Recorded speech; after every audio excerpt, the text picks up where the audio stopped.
Awalnya itu kalau misalnya gue dari SMP, dari umur 15 tahun, itu gue udah punya suicide thoughts.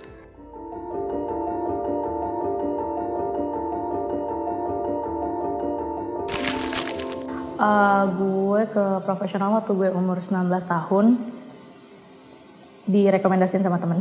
Kenapa? Karena waktu itu gue baru kehilangan almarhum bokap, terus gue lagi ada di fase grieving dan gak punya siapa-siapa buat ngobrol, jadi gue memutuskan untuk ke psikolog.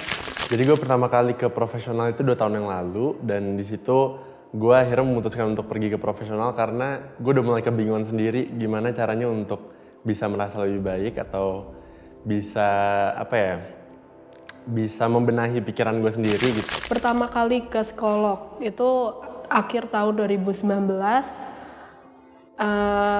Dari dulu, dari SMA aku suka self-harm. Dan turns out kayak aku merasa there is something wrong with me gitu. Ke profesional, ke psikolog itu tahun lalu 2021. Karena selama ini gue selalu merasa jadi orang yang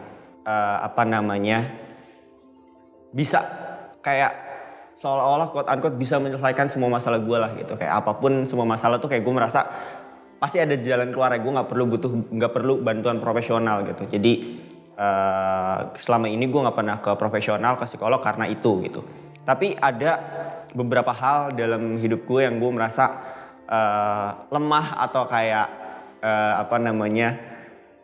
kayak semua masalah dalam hidup gue tuh gue bisa selesain gitu. Tapi perihal ini tuh gue kayaknya nggak bisa menyelesaikannya gitu, yaitu cinta gitu. Jadi kayak urusan hubungan romantis dengan seseorang itu tuh kayak gue merasa kayak goblok aja gitu. Kayak gue merasa kayak selalu berada di pattern atau selalu di pola yang sama berulang-ulang. Jadi akhirnya kayaknya gue butuh bantuan profesional deh untuk kayak ngobrol at least gimana cara, apa sih yang terjadi gitu dalam hidup gue gitu. Apa yang harus gue uraikan, apa yang harus gue sampaikan. Jadi akhirnya gue ke profesional untuk hubungan romantis. Awalnya itu kalau misalnya gue dari SMP, dari umur 15 tahun, itu gue udah punya suicide thoughts.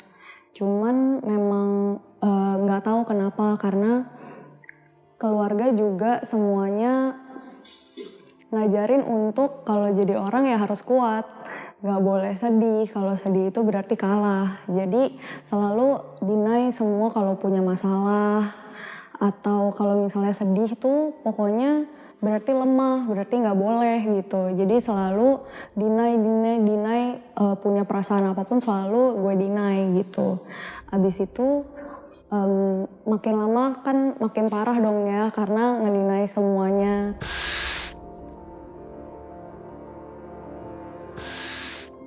Waktu mau pergi tuh aku bener-bener takut, bener-bener takut. Karena yang aku takutin tuh bukan karena aku bakal dianggap orang-orang kayak aku punya mental illness atau aku gila atau aku apa, tapi aku takutnya tuh karena ternyata aku nggak apa-apa loh, dan aku bakal dijudge sama dokternya.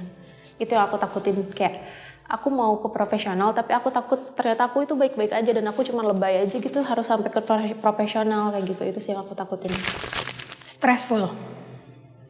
Karena untuk pertama kalinya berani ya ke psikolog, kayak orang baru, terus dia bisa jatuhnya sih mikirnya kayak bisa judging secara profesional karena dia belajar ya soal kesehatan mental.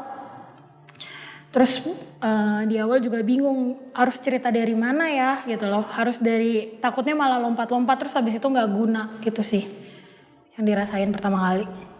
Yang gue rasakan sebenarnya naik turun banget ya, karena untuk nemuin profesional yang pas dan cocok buat kita itu juga suatu struggle yang harus dilewatin dulu gitu, untuk nemu psikolog atau psikiater yang pas dengan apa yang kita butuhin, dengan personality kita. Itu merupakan suatu proses panjang yang harus dilewatin gitu. Bukan takut, malah aku nanya temen aku yang psikolog. Di situ aku nanya, kalau gue begini tuh gimana? Kalau misalnya gue datang ke sini menurut lo gimana? Kata dia ya nggak apa-apa. Malah menurut gue itu hal terbaik buat lo, hal yang bisa membuat lo lebih baik daripada lo memendam itu sendiri.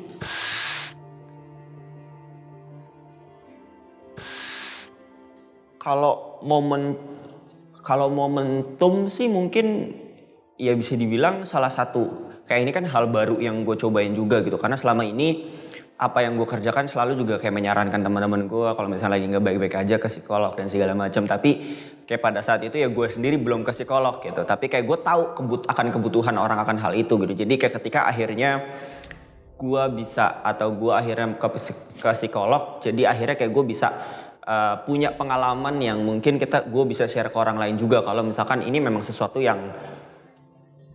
hal yang memang dibutuhkan gitu jika memang kita lagi butuh pertolongan gitu. Iya sih, itu kayak life changing moment kali ya. Karena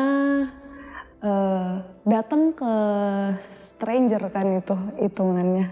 Datang ke stranger yang nggak kenal, terus harus ceritain sesuatu yang itu tuh udah berlarut-larut dari kecil ditumpuk-tumpuk. Biasanya ke teman aja nggak cerita sebanyak itu gitu, tapi ini harus benar-benar terbuka banget ke dia, harus ceritain semuanya. Yang dimana buat terbuka sama orang itu kan sebenarnya susah banget gitu. Karena gue berani buat gue tahu gue butuh dan gue berani buat ambil keputusan untuk ke profesional. Menurut gue itu sebuah momen yang besar karena nggak semua orang berani buat hal kayak gitu. Banyak juga kan, apalagi di Indonesia ini banyak yang kayak masih takut atau takut dikira orang kayak gimana, dan gue memutuskan untuk bisa ke profesional tuh menurut gue itu suatu momen yang besar buat hidup gue sih.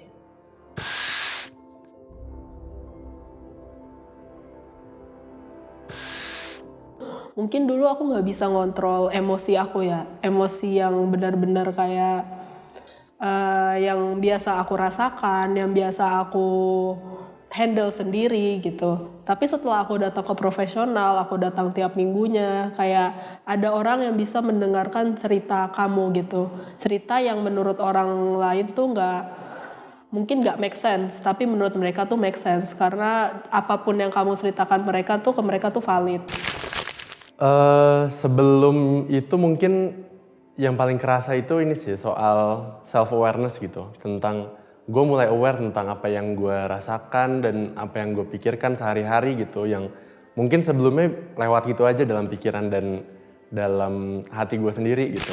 Yang berbeda adalah kayak gue tahu masalah gue adalah dalam pengambilan keputusan gitu, dan selama ini gue selalu berpikir keras tentang pengambilan keputusan di berbagai macam hal di hidup gue gitu. Tapi untuk bagian percintaan ini gue selalu goblok gitu dalam mengambil keputusan gitu. Jadi setelah dari situ gue jauh lebih bisa menelaah aja sih keputusan-keputusan yang mungkin akan gue ambil gitu. Dan setiap kali gue mengambil keputusan, terutama dalam misalkan hubungan romantis dan segala macam, biasanya ya gue tanya ke diri gue dulu aja sih, kayak maksudnya kayak balik lagi kan ketika dalam sebuah hubungan lo nggak bisa yang di dalam hubungan itu tuh bukan cuman orang lain doang gitu, kayak kita nggak bisa ngasih ke orang lain terus gitu, tapi kayak kita juga harus mikirin diri kita sendiri gitu. Dan itu yang ketika dalam sesi psikolog itu terapis gue bilang kalau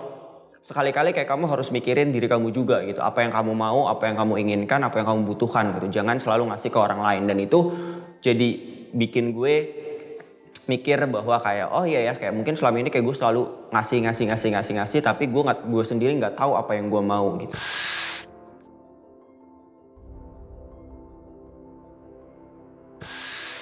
Karena awalnya waktu itu takut datang ke profesional, jangan takut sih. Karena walaupun awal-awal susah ya ketemu sama psikolog yang cocok. Gue juga waktu dulu tuh nyoba dari online, terus ke yang tatap muka, itu nggak langsung dapet yang cocok. Jadi nggak apa-apa, coba dulu aja. Walaupun takut, nanti mungkin bisa kecewa, namanya juga kita cerita sama manusia juga kan. Nanti mungkin ada kecewa, Mungkin ada yang nggak cocok, namanya orang kan cocok-cocokan. Tapi nggak apa-apa, dicoba dulu aja karena percaya deh, ketika kita ketemu psikolog yang cocok, kita jadi bisa mencintai diri kita sendiri. Menurut gue kalau misalkan ada something yang emang ngeganggu pikiran lo, mending ke psikolog aja sih. Maksudnya daripada lo bikin konklusi sendiri, atau enggak kalau misalkan lo emang gak berani untuk ngomong sama orang lain, lo bisa ke psikolog. Cuman saran gue, lo gak bisa berekspektasi banyak. Karena kalau ke psikolog itu tuh lo cocok-cocokan sama psikolognya. Dan gue untuk orang yang belum berani ke profesional itu banyak alasan yang akhirnya menghambat kita untuk pergi ke profesional gitu. Kayak misalnya kita takut dilihat bermasalah sama orang, kita takut dilihat lemah dan gak berdaya gitu sama orang. Dan kita jadinya ngedinai bahwa kita tuh sedang butuh pertolongan dan kita tuh sedang ada masalah yang harus kita selesaikan gitu. Nah sebenarnya pesan gue sederhana gitu, kayak jangan takut untuk mencari pertolongan karena itu salah satu hal yang paling baik dan paling useful yang bisa kita lakukan terkadang itu dalam reach out ke orang lain gitu. Maksud gue itu salah satu hal terbaik yang bisa kita lakukan untuk diri kita sendiri, untuk mencari pertolongan dari orang lain gitu. Jadi jangan takut karena untuk memperhatikan diri sendiri itu juga butuh keberanian yang besar gitu. Untuk mencoba untuk berprogres dengan diri sendiri, bertumbuh dan berkembang dengan diri kita sendiri gitu, itu butuh keberanian yang besar. Dan orang-orang yang mencari pertolongan untuk hal itu bukan orang-orang yang lemah, bukan orang-orang yang nggak berdaya gitu, tapi itu orang-orang yang berani dan orang-orang yang punya mentalitas yang kuat karena mereka bisa membangun diri mereka sendiri, memperbaiki diri mereka sendiri dengan kemauan mereka sendiri gitu. Itu sih paling.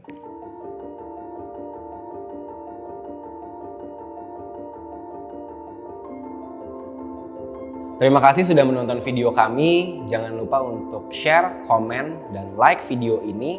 Dan jangan lupa untuk nyalakan notifikasi agar dapat informasi terbaru dari Menjadi Manusia. Jangan lupa subscribe.